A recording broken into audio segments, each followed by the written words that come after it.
আসসালামু আলাইকুম প্রিয় দর্শক, আমি আমিরুল মোমিনিন মানিক আপনাদের প্রত্যেককে আমন্ত্রণ জানাচ্ছি চেঞ্জ টিভির স্টোরি অব দ্য ফায়ার অনুষ্ঠানে। প্রিয় দর্শক, আমাদের আজকের বিষয় হচ্ছে বিএনপি, জামাত এবং বৈষম্য বিরোধী ছাত্র আন্দোলন নিয়ে ভারত এবং মার্কিন যুক্তরাষ্ট্রের প্ল্যান কি।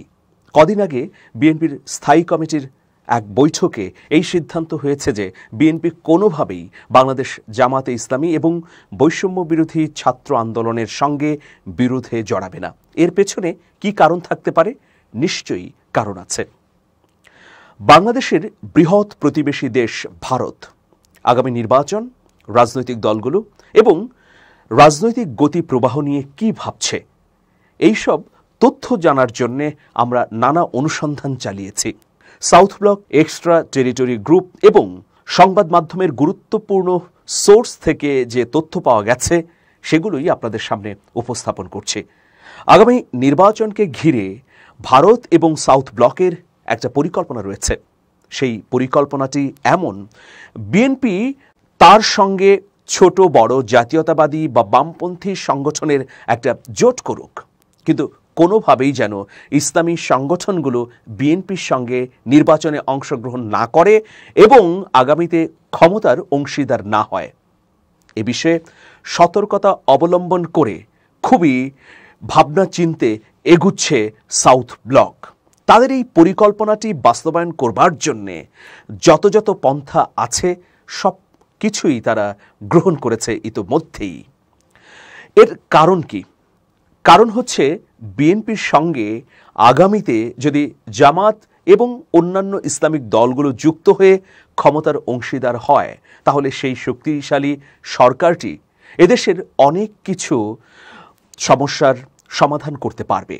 কিন্তু যখনই বিএনপির সঙ্গে ছোট বড় বা ছোট ছোট জাতীয়তাবাদী এবং বামপন্থী দলগুলোকে এক করে দিয়ে অন্যদিকে জামাত সহ ইসলামপন্থী দলগুলোকে আলাদা করতে পারবে, তখনই সুস্পষ্টভাবে এই সরকারটি খানিকটা দুর্বল সরকারে পরিণত হবে।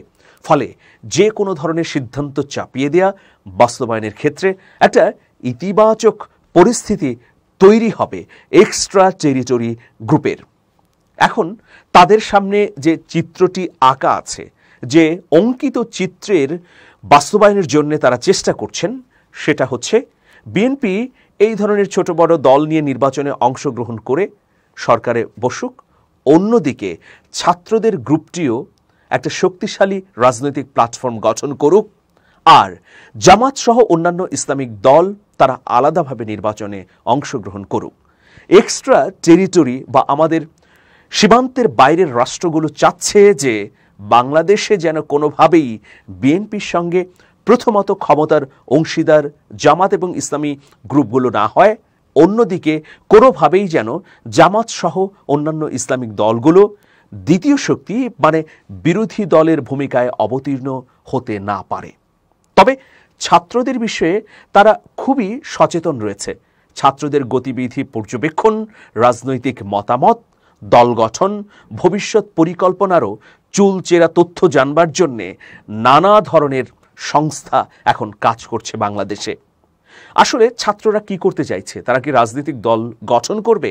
তথ্যের নির্যাসটুকু যদি বলি, হ্যাঁ, আমরা দৃশ্যমানভাবেই হয়তো 2 বছর পরে ছাত্রদের দ্বারা পরিচালিত একটি রাজনৈতিক দলের অস্তিত্ব দেখতে পাব। সেই রাজনৈতিক দলটির অবস্থান কি হতে পারে? তারা কি দ্বিতীয় শক্তি হতে পারবে? মানে আমি বলছি যে বিরোধী দল হতে পারবে। এটা নিয়েও কিন্তু বিশ্লেষণ করা হচ্ছে বিভিন্ন মহল থেকে। সাউথ ব্লক চাইছে বিএনপি ক্ষমতায় থাকুক, বিরোধী দল হোক ছাত্রদের এই প্ল্যাটফর্মটি, অন্যদিকে তৃতীয় শক্তি হিসেবে ইসলামী দলগুলো বাংলাদেশে কার্যক্রম পরিচালনা করুক। তাহলে বিএনপিকে তারা যে কোনো প্রক্রিয়ায় নিয়ন্ত্রণ বা সমঝোতার মধ্যে আনতে পারবে বা সহজ হবে।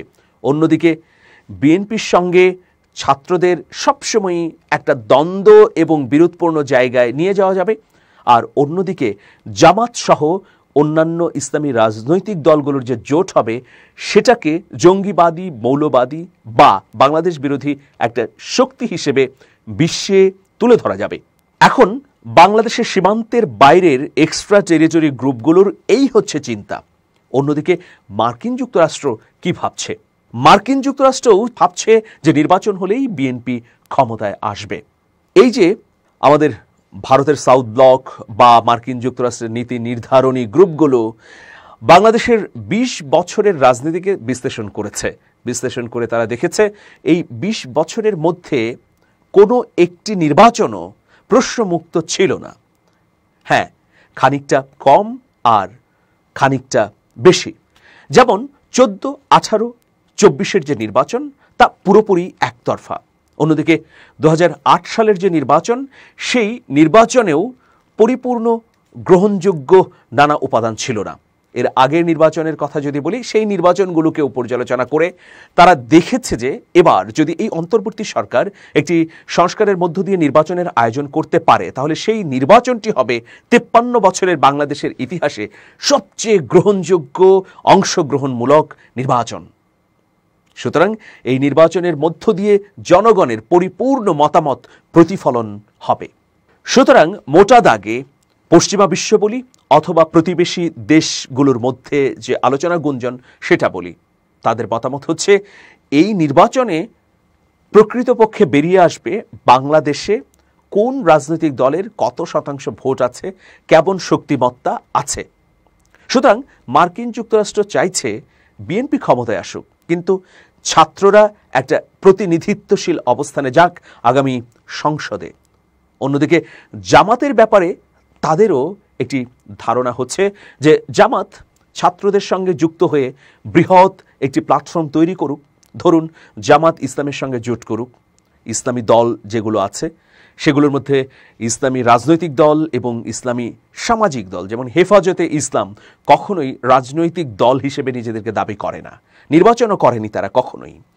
কিন্তু শোনা যাচ্ছে যে হেফাজতে ইসলাম, ইসলামী আন্দোলন বাংলাদেশ, খেলাফত মজলিস এবং জামাতে ইসলামী সহ আরও ছোট ছোট দল মিলে একটা প্ল্যাটফর্ম হবে।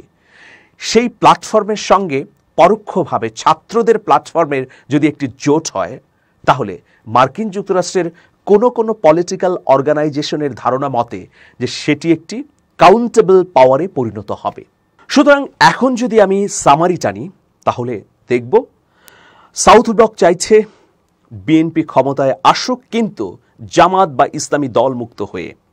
মার্কিন যুক্তরাষ্ট্রও চাইছে বা ধারণা করছে বিএনপি ক্ষমতায় আসবে, বিএনপির সঙ্গে ছোট ছোট কথিত প্রোগ্রেসিভ, লেফটিস্ট এবং ন্যাশনালিস্ট পার্টি থাকুক। অন্যদিকে জামাত ইসলামী সংগঠন মিলে একটা প্ল্যাটফর্ম তৈরি করুক, এর সঙ্গে প্রত্যক্ষ না হোক পরোক্ষভাবে ছাত্রদের একটা সম্পর্ক হয়ে একটা বৃহৎ রাজনৈতিক শক্তিতে পরিণত হোক। অন্যদিকে ভারতের সঙ্গে মার্কিন যুক্তরাষ্ট্রের এখানে ভাবনার বা পরিকল্পনার তফাৎ হচ্ছে, ভারত কোনোভাবেই চাইছে না বাংলাদেশের ইসলামপন্থী রাজনৈতিক দলগুলো দ্বিতীয় বৃহত্তম শক্তি হিসেবে আবির্ভূত হোক, মানে বিরোধী দলে যাক, তাহলে বিএনপিকে ডিল করতে তাদের সমস্যা। অন্যদিকে বিএনপি সরকারে গেলে আর বিরোধী দলে ছাত্রদের সহ অন্যান্য রাজনৈতিক দলগুলো যদি জোট করে একটা প্ল্যাটফর্ম তৈরি হতে পারে, তাহলে সেটা সহজ হয়। এক্ষেত্রে সাউথ ব্লকের আরেকটা বিকল্প চিন্তা রয়েছে। আপনারা ইতোমধ্যে সোহেল তাজের বক্তব্যগুলো শুনছেন ধারাবাহিকভাবে। একটা প্রচেষ্টা চলছে যে সোহেল তাজকে দিয়ে নতুন একটি রাজনৈতিক দল দাঁড় করানো। এটার জন্য বিভিন্ন জায়গা থেকে চেষ্টা চলছে বা আলোচনা চিন্তা চলছে। সেই রাজনৈতিক দলটি হবে এমন একটা প্ল্যাটফর্ম হবে যে প্ল্যাটফর্মে আওয়ামী লীগ হিসেবে কম পরিচিত কিন্তু বিভিন্ন এলাকায় প্রভাবশালী ব্যক্তিবর্গ এই জায়গায় আসবেন, এই দলটি থেকে নির্বাচনে অংশগ্রহণ করবেন, তারা কমপক্ষে 40 থেকে 50টি আসনে বিজয়ী হবেন। এই রকম একটি পরিকল্পনাও চলছে বলে বিভিন্ন সূত্র নিশ্চিত করছে। প্রিয় দর্শক, তার মানে এই নির্বাচনকে ঘিরে মার্কিন যুক্তরাষ্ট্র এবং আমাদের প্রতিবেশী রাষ্ট্রের চিন্তার মধ্যে একটা সুস্পষ্ট আমরা তফাৎ দেখতে পাচ্ছি। এখন এই পরিপ্রেক্ষিতে বাংলাদেশের রাজনীতি বিশ্লেষকরা বলছেন, আগামী নির্বাচনে অবশ্যই বিএনপির সঙ্গে জামাতের একটা জোটবদ্ধ হওয়া উচিত বা একটা জোটবদ্ধ প্রচেষ্টা থাকা উচিত। শুধু তাই নয়, বাংলাদেশের অনেক রাজনীতি বিশ্লেষক যারা গণ অভ্যুত্থানের পক্ষে কথা বলেছেন ইতোমধ্যে, তারা বলছেন যে আগামী নির্বাচনটির পরিপূর্ণ অংশগ্রহণমূলক হলে অবশ্যই এখানে সব রাজনৈতিক দল অংশগ্রহণ করতে পারবে এবং জনমতের সুস্পষ্ট প্রতিফলন ঘটবে। সেক্ষেত্রে বিএনপিকে উচিত হবে জামাতকে সাথে রাখা। তাদের যুক্তি অনুযায়ী জামাত সাথে থাকলে সরকারটি শক্তিশালী হবে। এছাড়া এই সরকারের, নতুন সরকারের সামনে যে চ্যালেঞ্জগুলো আছে, যেমন গণহত্যার বিচার করা, প্রশাসন থেকে ঝেঁটিয়ে ফ্যাসিবাদীদের পরিষ্কার করা, সেই বিষয়গুলোর ক্ষেত্রে বিএনপি জামাত যদি এক থাকে তাহলে নির্বিঘ্নভাবে অনেক কাজ করতে পারবে সরকারটি। অন্যদিকে বিএনপি ক্ষমতায়, জামাত বিরোধী দলে থাকলে একটা অস্থিতিশীল পরিস্থিতি কৃত্রিমভাবেই তৈরি করার চেষ্টা করা হতে পারে। সুতরাং বাংলাদেশের গণ অভ্যুত্থানের পক্ষ নেওয়া বিশ্লেষকরা বলছেন যে বিএনপি যেন জামাতকে না ছাড়ে এবং জামাতকে নিয়েই সরকার গঠন করে। আর সেক্ষেত্রে বিরোধী দল হিসেবে ছাত্রদেরকে তারা একটা প্ল্যাটফর্ম গড়ার সুযোগ করে দেয়। ছাত্ররা যদি এই গণতন্ত্র মঞ্চ, 12 দলীয় জোট, সমমনা জাতীয়তাবাদী জোট বা বাংলাদেশের ওয়ার্কার্স পার্টি, বাংলাদেশের কমিউনিস্ট পার্টি, আরও কিছু যে রাজনৈতিক দল আছে সেগুলোর সঙ্গে একসাথে মিলে নির্বাচনটি করে, তাহলে তারাও একটা বৃহৎ শক্তি হিসেবে আবির্ভূত হতে পারে, যারা বিরোধী দল হিসেবে আগামী সংসদে গণ্য হবে। এটা হচ্ছে বাংলাদেশপন্থী বা গণ অভ্যুত্থানপন্থী বিশ্লেষকদের মতামত। এখন রাজনৈতিক দলগুলোই সিদ্ধান্ত নেবে যে তারা কি করবে। রাজনৈতিক দলগুলো তাদের সম্পদকে কিভাবে ব্যবহার করবে, তারা এই দেশটাকে কিভাবে নিয়ে যাবে, এটা পুঙ্খানুপুঙ্খভাবে যদি না ভাবে তাহলে 1971 সালে মুক্তিযুদ্ধের পরে আমরা যে ব্যর্থতা দেখিয়েছি 53 বছর, অন্যদিকে 90-এর গণ অভ্যুত্থানের পরে সেই গণ অভ্যুত্থানের চেতনা যেমন ম্লান হয়েছে, একইভাবে 24-এর গণ অভ্যুত্থানও ব্যর্থ হবে, এটা নিশ্চিত করেই বলা যায়। সুতরাং রাজনৈতিক দলগুলোর শীর্ষ নেতাদের সামনে এখন কঠিন পরীক্ষা রয়েছে। দেখা যাক তারা পরীক্ষায় পাশ করতে পারবেন কিনা। প্রিয় দর্শক, ভালো থাকুন। সবার জন্য শুভেচ্ছা নিরন্তর। আল্লাহ হাফেজ।